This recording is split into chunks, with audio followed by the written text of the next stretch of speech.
Hello, my friends. John here. Welcome back to my subscribers. And if you're new, please subscribe. I'd be honored to see you again. Okay, so here we are. I'm doing this video on a Sunday. I wasn't going to do anything today. And it's kind of funny because I drove by a spot in this little, I don't even know, almost like a park area, the woods behind me, where I do a lot of videos. So I said, Lord, if there's anything, let me know. And, I just drove on by because there was nothing. Seconds later, I remember a dream that I had last night, and I thought about it before. I didn't know if I would share it, but now I want to, because the Jesus is in this dream. So I hope that it would help. Like I often say, if it helps one person, wonderful. Hopefully more. So oh, and by the way, what was that? What else was I going to say? Oh, just a quick shout out to my friends in the UK. Haven't sent that shout out in a while. And thanks for the likes and shares that are moving the channel along. And thank you so much to those that have sown a seed recently. God bless you for that. All right, so somewhere in the middle of the night, this is a short dream. I'm dreaming, and I was on kind of like a highway. I'm in Maryland, so I'm close to the Beltway. It almost seemed like the Beltway, but either way, it kind of changed. Now, I'm in this big white truck. I don't know why. No, not a pickup truck, something bigger than that. But there's always something, whether it's a dream or just in real life, there's always something about the color white that kind of gets my attention. There's just something, it's like a feeling of that there's just something of God here. So what changed with the scene was the road that I'm on, and all of a sudden it wasn't like it was very uphill, and it would have been more like a primitive road, not the solid asphalt.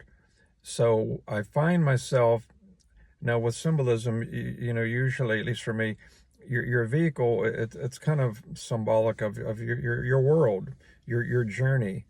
So I find myself beside the vehicle, needing to push it up this hill. And there was a line. There were people in front of me and people behind me. And I have a vague memory of, I'm going to say it was either 2 or 3 men kind of helped, and they were pushing from behind. There really wasn't much information about that. I just remember seeing 2, possibly 3 people, no knowledge of them at all. But if I'm blocking them, it's just like I thought that it even helps them to get me moving along as well. And I appreciated, that if this were a real situation, of course, I appreciate the help. But the main thing is, and there's times I've had dreams that I've even said to the Lord, Lord, if I'm dreaming something, and have me give me like the ability to just call on you. And sometimes it'll go that way. And I've said this before. Sometimes it's more like just you're watching a movie with no control. If you dream a lot, you probably know what I mean. Dreams can be different. So what I'm doing is, I don't remember exactly what I was saying, but I'm seeking the Lord. I just remember kind of utilizing the name of Jesus, like literally. I'm saying Jesus something, or maybe, I don't know if I'm praying, I'm asking, declaring that this truck's going to get up this hill, because what moved me a few minutes ago, even that made me think about doing this video, and I know someone can relate to this, like in the natural,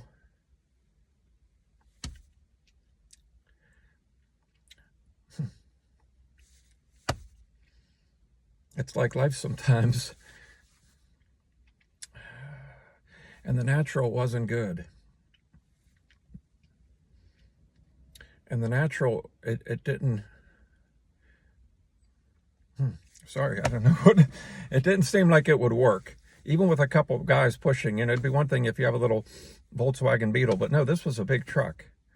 So I'm going to the Lord, and the vehicle, it was moving up, and it left me with the impression that I made it, but the dream ended, but there was forward progress. And I just remember, even in the dream, I was kind of getting, I don't know, even just emotional. And I don't even know if I'm saying, this will be done, bring glory to your name. I don't know, just whatever had come to me in the dream, I was saying it, along with the name of Jesus. So I just want to encourage somebody that has a situation. It might be your health. It might be your finances. It might be a family matter. It might be in part a spiritual matter. But, if you have something where it just outside of God, so to speak, in other words, just in the natural, you just deep down, it's just not going to work. It's not going to be, it wouldn't be a good outcome. This dream, it's like the reminder. I mean, it's so real. Like, literally, go to him, call on that name above every other name, like you mean it. Like you mean it. Somebody needs to be saying Jesus. It's going to have to be you. Somebody just go to him. Let him know. Tell him. He knows anyway, but we've got to go to him. Remember, Jesus was here on the earth. He prayed to the Father. Pray and let him know if it's a situation where it's just not going to get solved by you alone. Tell him it's going to have to be him. It's like when the psalmist wrote, Lord, my times are in your hands. I mean, if I've said this many times, it's like, really, it's like I could say my life is in your hands. When we get saved, we're trusting him with our soul for all of eternity. It's all in his hands. So with whatever you're dealing with day to day, like I did in the dream, I'm so glad that I had the ability to choose to say that, or even if in the dream, even if it was God that was having me say it, I just know there's times I've had dreams that I wasn't saying anything, and it was just a blessing to know that I did this, and yeah. So that's really about it. Call on his name, and yeah. Thanks for being with me till the end here. Bye bye.